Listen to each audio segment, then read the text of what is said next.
kemarin, yaitu ujinya sama seperti yang sebelumnya, yaitu sign test, prosedur pengujiannya juga sama, begitu juga di SPSS-nya sama ya.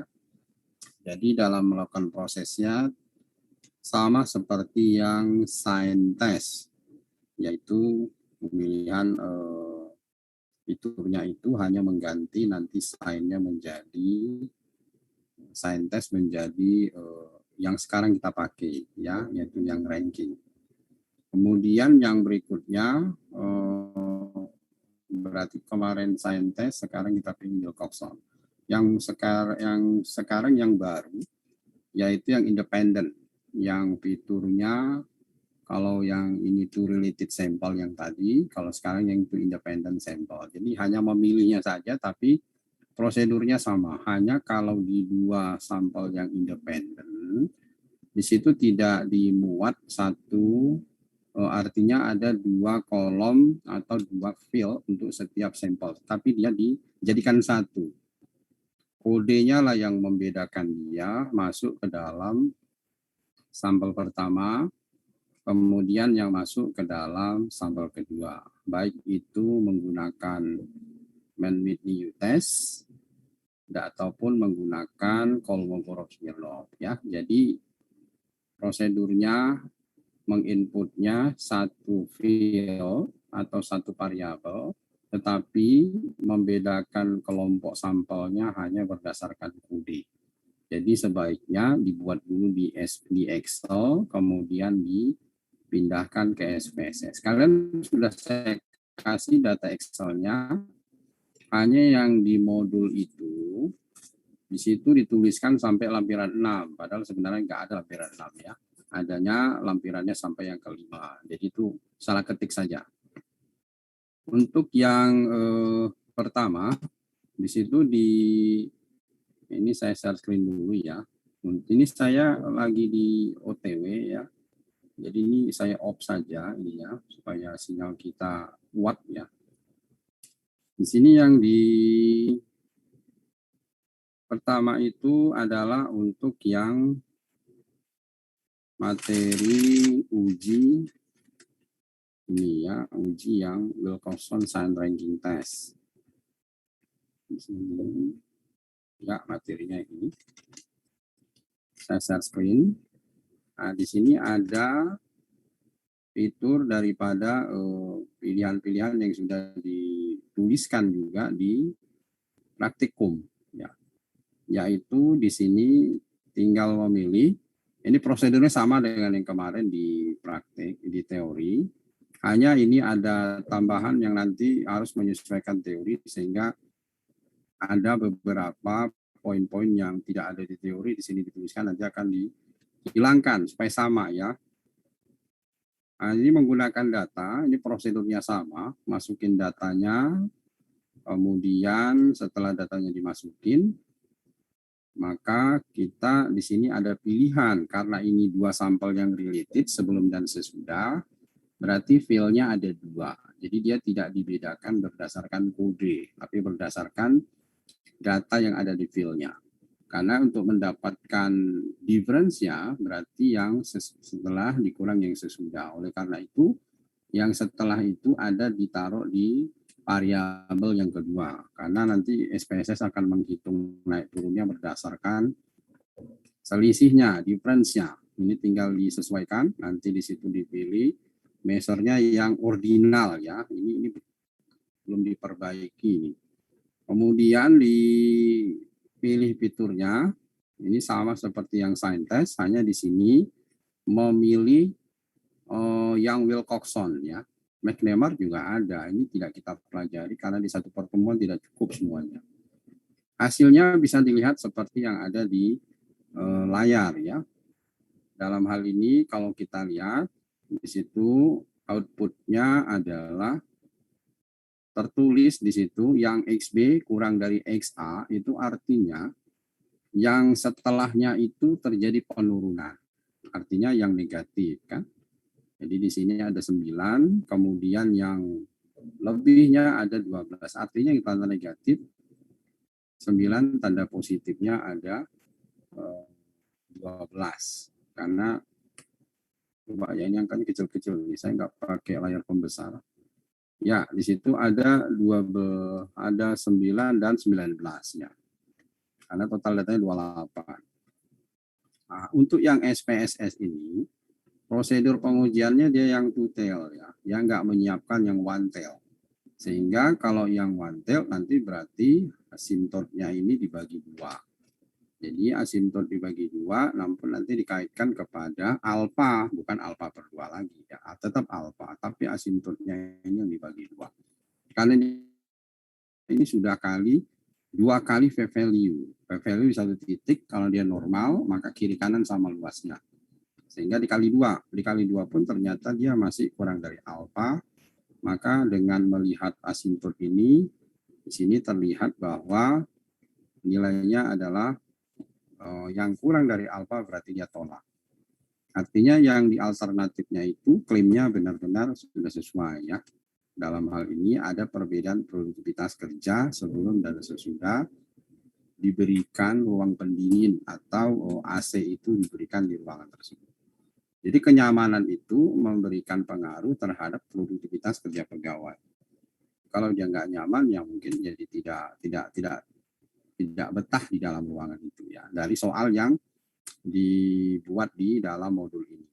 Namun untuk membuatnya tetap dituliskan hanonya apa, alternatifnya apa gitu, yang dalam bentuk statement ya, dalam bentuk statement. Kemudian alfanya dituliskan, kemudian nanti statistik ujinya kita tuliskan, yaitu statistik ujinya adalah uji Wilcoxon-Sandring test. Kemudian daerah tolaknya apa? Nah, ditentukan ya, berdasarkan alfanya atau menggunakan titik kritis ya, yang bisa kita dapatkan. Kemudian nanti di situ nilai statistik ujinya berapa. Kalau ini berdasarkan output komputer, kalau dia two-way langsung saja munculkan p-value-nya kurang dari alfa, maka dia keputusannya adalah tolak dan kesimpulannya apa. Demikian ya. Kalau dia one way maka ini dibagi 2 gitu. Sehingga 0,036 dibagi 2 dibandingkan dengan alfa. Oke. Untuk yang Mann-Whitney, ini juga sama.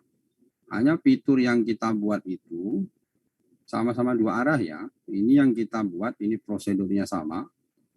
Yang kita buat di sini pilihannya itu menggunakan tetap yaitu analyze non-parametric, tetapi yang two independent. Kenapa? Karena Mann-Whitney sama Kolmogorov itu dua-duanya digunakan untuk yang independen. Hanya untuk di data ini, dengan data yang ada di contoh kalian, ini masih belum diperbaiki. Ya, data yang di-input tidak sama seperti data yang diberikan di Excel. Sehingga output yang sekarang ini, kalau kalian buktikan dengan data itu pasti berbeda. Karena input datanya tidak sama. Jadi ini sebenarnya ada 6 lampiran.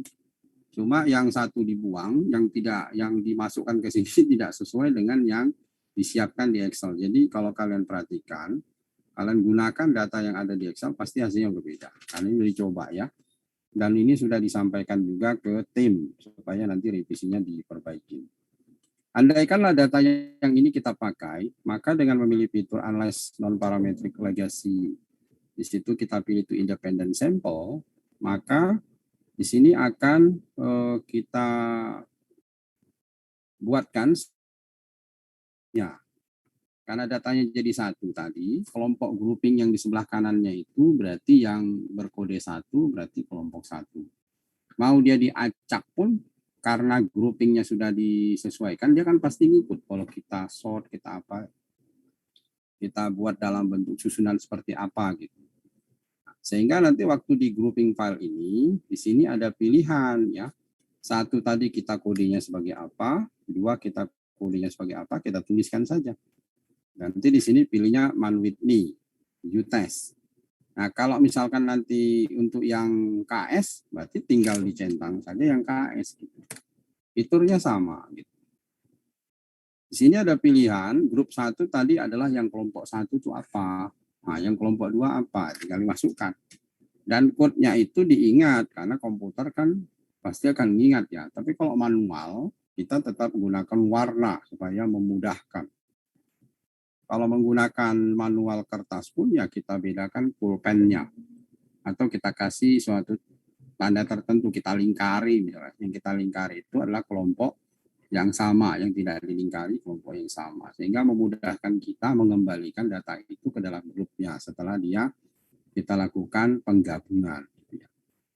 Dengan demikian, maka kita bisa lihat, ini karena ini datanya tidak sesuai dengan yang di Excel, kalau kalian coba pasti hasilnya berbeda karena datanya berbeda gitu. Kalau kita lihat dari yang ini saja, andaikan ini datanya di input, maka juga kita bisa lihat dari nilai statistiknya. Di sini dia juga memberikan yang two-tail asymptotic. Yang kita ambil ada two-tail asymptotic ini, bukan yang exact ya. Karena yang kalian pelajari itu ada sig ini ya, bukan yang exact sig. Yang asymptotic itu yang kita pelajari kemarin.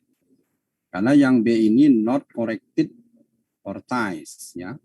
Jadi not corrected for ties itu artinya untuk nilai-nilai yang sama itu tidak diperhitungkan sama dia. Itu dimuat kalau not corrected for ties itu. Ties itu kan artinya dia tidak ada perubahan. Ya kan, tanpa faktor koreksi. Tanpa faktor koreksi. Kalau yang kita butuhkan kan adalah end object tanpa memuat nilai nol. Artinya yang tidak ada perubahan itu kita hilangkan. Sehingga berdasarkan materi yang kita dapatkan, kita akan gunakan yang asymptotic sig yang two-tail saja ya, yang ini. Nah, kalau kita lihat nilainya juga kurang dari alfa ya. Nah, dari sini nilainya kurang dari alfa, statistiknya ada, tapi kalau ada asimptotnya kan satu kali ini bisa kita langsung ya kurang dari alfa, maka dia adalah tolak kan gitu kan. Tolak. Hal yang sama kalau kita artikan dengan Kolmogorov-Smirnov juga sama ya, yang dia didasarkan kepada distribusi, maka fitur yang kita gunakan juga sama, hanya membedakannya di sini proses penghitungan nilai statistik uji yang didasarkan kepada fungsi distribusi kumulatifnya. Fungsi distribusi kumulatif itu bukan berarti dia memiliki sebaran, bukan ya. Jadi di sini yang kita lihat melalui frekuensi relatif yang kita jumlahkan, jadi dikumulatif. Jadi kalau dia kurang sama dengan 1, kurang sama dengan 2, kurang sama dengan 3, pasti kan dikumulatif yang lebih kecil dari itu. Sehingga didapatkan, ini sampelnya sudah kemarin dituliskan ya, yang saya sebut bukan OR ya, tetapi N gitu ya. Maka di sini kita bisa lakukan penghitungan. Hanya yang perlu kalian ingat di sini penggunaannya adalah yang dua arah. Ya, memang di sini ada disebutkan pendekatan chi-square yang di bawah ini, tetapi yang kita pakai kan yang di atas ini ya. Ini hanya pendekatan dengan menggunakan DF2 yang kemarin ada di PPT. Kalau kita lihat dari datanya, maka kita masukkan di sini pun ujinya dua arah gitu ya. Caranya sama. Caranya sama, yang membedakan tadi fiturnya yang kita pilih. Kalau tadi fitur yang kita pilih adalah fitur daripada Mann-Whitney, kita ganti fiturnya menjadi fitur yang KS kita centang. Nah, ini kelas A, kelas B sebenarnya nggak usah dimasukkan kalau kita sudah buat di Excel. Karena datanya digabung. Saat menggabung, kelas A itu di code 1, kelas B di code 2, maka waktu kita gabung, dua yang kita masukkan ke sini variabelnya adalah variabel gabung dan code-nya ya. Dan code-nya ini nanti yang membedakan saat kita pilih KS, karena di situ nanti diminta grouping 1 apa, grouping 2 apa. Untuk yang nilai-nilai ini, grouping kan tidak pakai desimal nih. Ini seharusnya di variable view-nya dirubah dia tanpa desimal ya. Nanti kalian tinggal perbaikilah di ini ya. Dari hasil yang kita dapatkan, ya, waktu kita tulis di sini pasti ada code ya. Code ini mengingat ya. Kemudian kita masukkan, dan di sini sama dengan yang tadi. Kita pilihlah variabel yang kita masukkan itu di sini, karena di sini ada 4, maka kita pilih yang gabungan saja. Karena yang A dan B itu nggak kita pakai, ya kan? Yang nggak kita pakai gitu. Kemudian code-nya kita pakai, kita ingat yang satu itu apa, kita ketik ulang, dan hasilnya tinggal mencentang Kolmogorov sama seperti yang di Mann-Whitney. Ya, di sini dituliskan ada nilai absolutnya berapa, positifnya berapa, negatifnya berapa, dan KS-nya untuk yang tutil 0 dan dia kurang dari alfa berarti nilainya adalah tolak. Yang sama seperti yang di atas. Oke, untuk yang ini ada yang mau ditanyakan silahkan. Untuk yang apa namanya? Silakan. Izin bertanya, jadi masih bingung Pak, bedanya kapan kita pakai uji Mann-Whitney ini sama Kolmogorov Pak?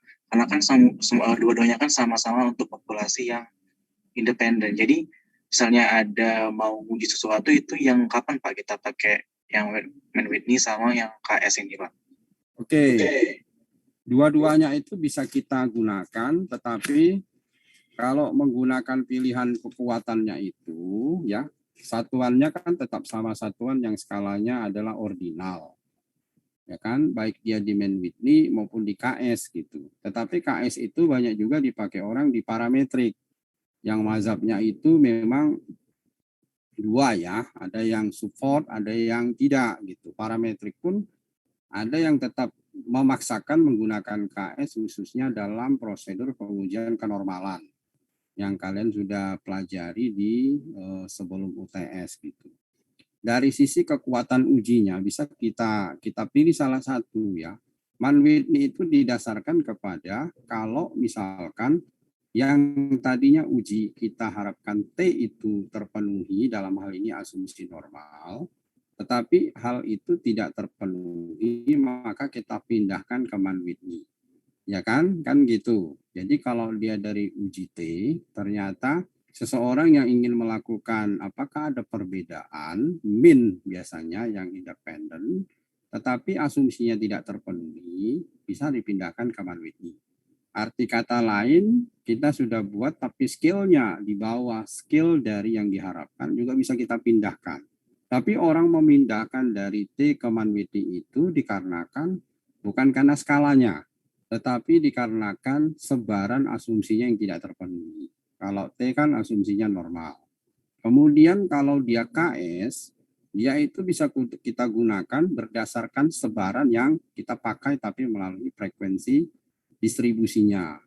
Dalam hal ini pasti ditetapkan atau ditentukan interval yang dibuat. Sidney Siegel menyarankan paling tidak 8 interval. Kalau kalian dulu di MedStat 1 pasti mendapatkan jumlah interval itu bisa didasarkan dengan rumus Wilcoxon. Tetapi itu tidak berlaku di sini. Berarti tidak bisa gitu ya. Nah, karena menurut daripada Sidney Siegel, interval yang bisa kita pakai untuk uji Kolmogorov-Smirnov itu minimal 8. Yang cukup itu 8, sufficientnya 8. Kalau dia ternyata belum mensupport si peneliti untuk mereject, maka kita bisa gunakan lebih dari 8. Supaya nilai-nilai amatan itu termuat secara representatif di setiap peluang ininya, relatifnya. Oleh karena itu, kalau kalian ingin melakukan pengujian, pasti yang KS lebih dipilih kan gitu. Nah, gitu ya. Sehingga kalau mau melakukan uji apakah apa tadi yang dua sampel yang independen, kalau dipilih bisa pakai dua-duanya. Tapi kalau berdasarkan kekuatannya, KS yang lebih power. Gitu ya. Begitu Thomson ya. Izin bertanya lagi Pak. Silakan. Namanya siapa? Thomson ya? Rifki Pak. Oh, saya kok lihatnya Thomson, saya Rizky gitu. Ya, saya Rizky Ramadan. Rifki ya. Dan satu lagi. Untuk SPSS ini nggak mendukung fitur tabel Pak ya, tabel Mann-Whitney Pak. Jadi dia langsung ke normal terus Pak ya? Ya. Jadi kelemahannya di SPSS itu dia close kepada yang hampiran normal. Ya, jadi itu yang sudah saya sampaikan juga di grup supaya di modul itu diperkuat argumen ataupun penjelasannya bahwa normal itu asumsi yang dipakai di SPSS ya, karena dia tidak mengeluarkan nilai-nilai selain itu. Sama seperti minggu lalu kita belajar untuk yang binom, ya kan? Binom itu tidak dikeluarkan SPSS, dia sekali dia untuk yang minggu lalu dikeluarkan bingung, tapi dia dua arah ya yang kemarin. Tetapi kalau yang di sini fitur yang dikeluarkan SPSS itu yang pertama dia dua arah, kemudian hampirannya adalah hampiran normal. Seperti itu ya, memang sudah terus disetujui, gitu kan? Chat itu baca normal. Gitu. Ya seperti itu Rifki ya. Ya baik Pak, terima kasih. Rifki? Iya Pak, terima kasih. Rifki bisa mendengar saya? Nih, pakai ini saya tethering karena saya sudah janji harus ini. Ya ada lagi yang mau. Jadi prosedurnya sama. Sekarang saya mau tanya kalian untuk presensi mau mengerjakan yang nomor 1 atau yang nomor 2. Karena dua-duanya sama ya. Nomor 1 tetap menggunakan SPSS tapi pilihannya Wilcoxon. Nomor 2 untuk yang independen atau yang nomor 2 saja lah yang independen. Karena tadi Rifki lebih fokus kepada yang antara Man Whitney sama yang KS gitu. Jadi untuk presensi silakan dikerjakan yang nomor 2. Tapi sebelumnya ada yang mau ditanyakan lagi, silakan. Silakan Zen, ya Zen.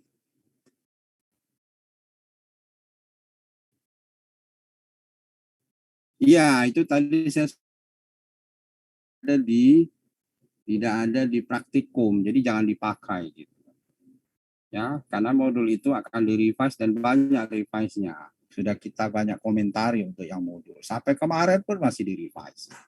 Sampai tadi malam pun dikomentari masih di-revise gitu ya. Jadi kita ada 7 orang ya. Jadi ada yang agak kritis, tapi mungkin karena kan kita ini ada juga yang new, artinya dari berbagai literatur, kadang-kadang kan karena notasi yang ini, jadi yang bersangkutan kurang mensinkronkan saja.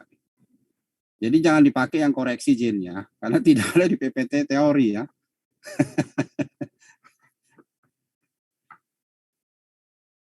Ya, jadi kalau dilihat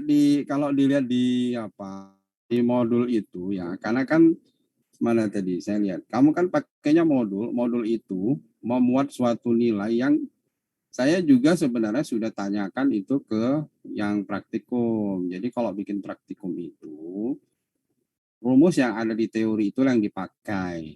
Kalau di teori itu dipakai, jangan ditambah-tambahkan. Gitu. Yang untuk 10 sama 11 itu banyak koreksi ya, khusus yang 10 dan 11. Kamu tadi kan sudah nanya nomor 3 itu, makanya saya loncatin. Saya tidak menjelaskan itu karena ada koreksi. Dan itu tidak saya berikan di teori ya.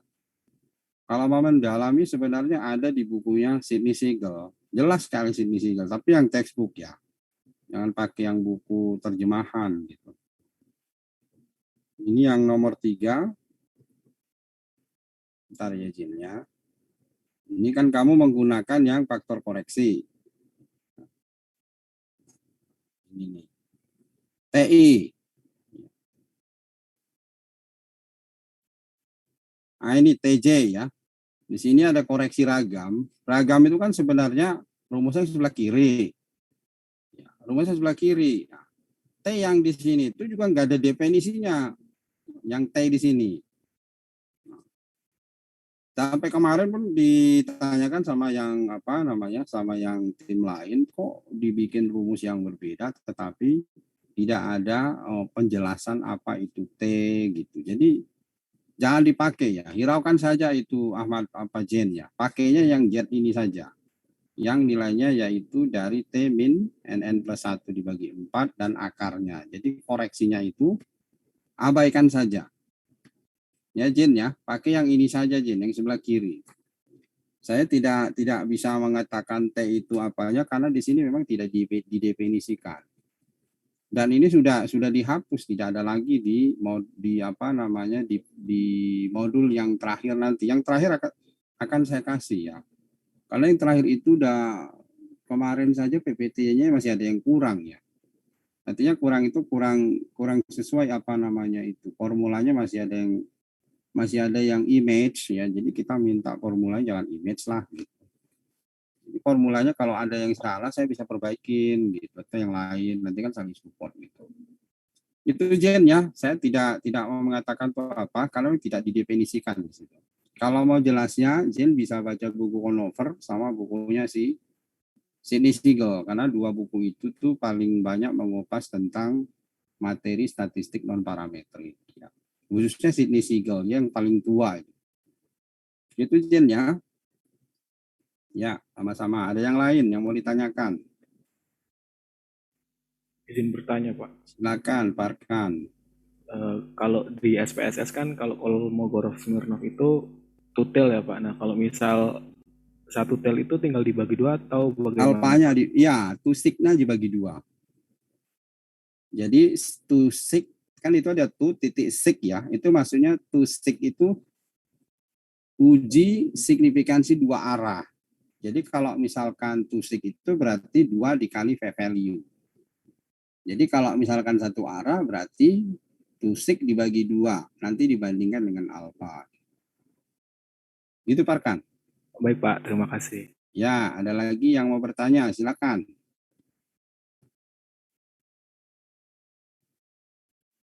Kalau tidak ada, silakan kalian kerjakan presensi untuk yang nomor 2.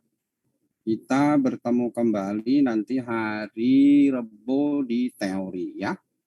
Mungkin demikian saya cukupkan. Terima kasih, selamat sore, sampai bertemu kembali, tetap semangat dan ingat ya, tetap membaca selain yang ada di PPT, yaitu dari buku Conover sama Sidney Siegel. Atau Sidney Siegel aja kalian baca, mempertajam itu sudah sangat baik.